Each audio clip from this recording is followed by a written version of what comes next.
Okay, let's talk about the word codependency. It gets thrown around a lot, right?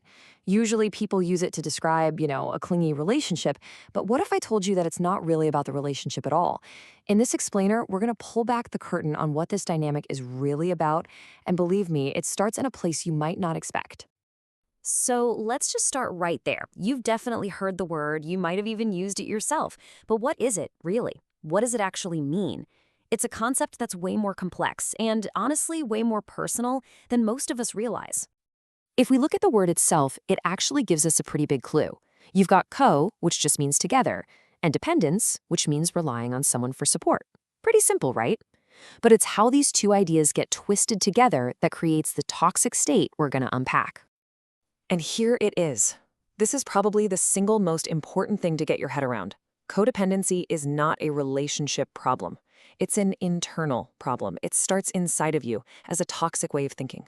That unhealthy relationship you see on the outside, that's just the symptom, not the disease itself. So you might be wondering, where does a toxic mindset like this even come from? Well, it grows out of a nasty cocktail of our most painful emotions. Things like fear, insecurity, feeling unworthy, guilt, trauma. This is not a way of thinking that comes from a place of strength or love. It's born from a place of deep-seated lack. And when that internal, toxic mindset finds a partner, this is what you get, a codependent relationship. And the key word here, the most important word, is excessively. This isn't about healthy mutual support. This is a reliance that just spirals into a deeply, deeply dysfunctional dynamic. This is where the whole thing gets really insidious. Things that are supposed to be healthy and good, like supporting each other, caring for each other, they get completely twisted. They're not about connection anymore. They literally become weapons used for control and dysfunction. And just look at how this actually plays out. Emotional support, it's not about being there for someone anymore. It becomes the only place you get your self-worth. Financial support stops being a temporary hand up and becomes a total dependency. You're not just getting help, you're basically outsourcing your own ability to function to one single person.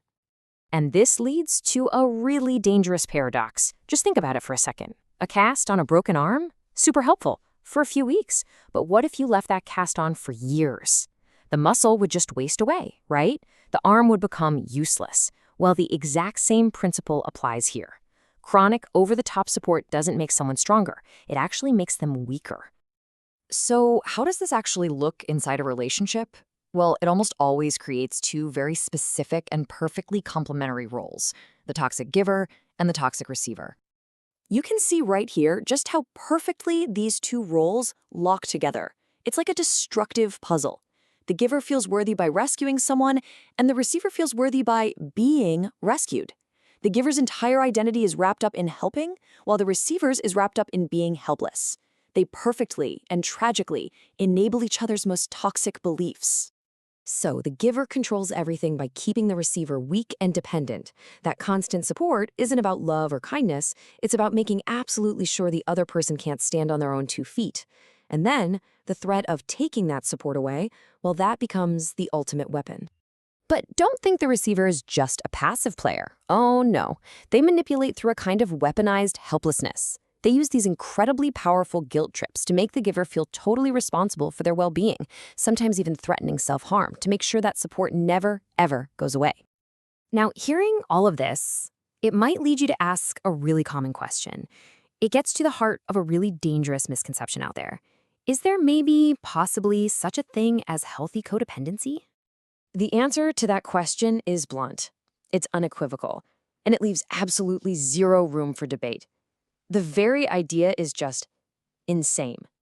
So let's make this crystal clear. There is no gray area here. The idea of healthy codependency is a total contradiction. By its very definition, a mindset that grows from fear and a dynamic built on weaponized support, it is always, always harmful. End of story. And that really leaves us with one final and pretty crucial question. Now that you can see the pattern, the toxic mindset that leads to the toxic relationship, it's worth asking yourself, how might this dynamic be showing up, maybe even in small ways, in your own life?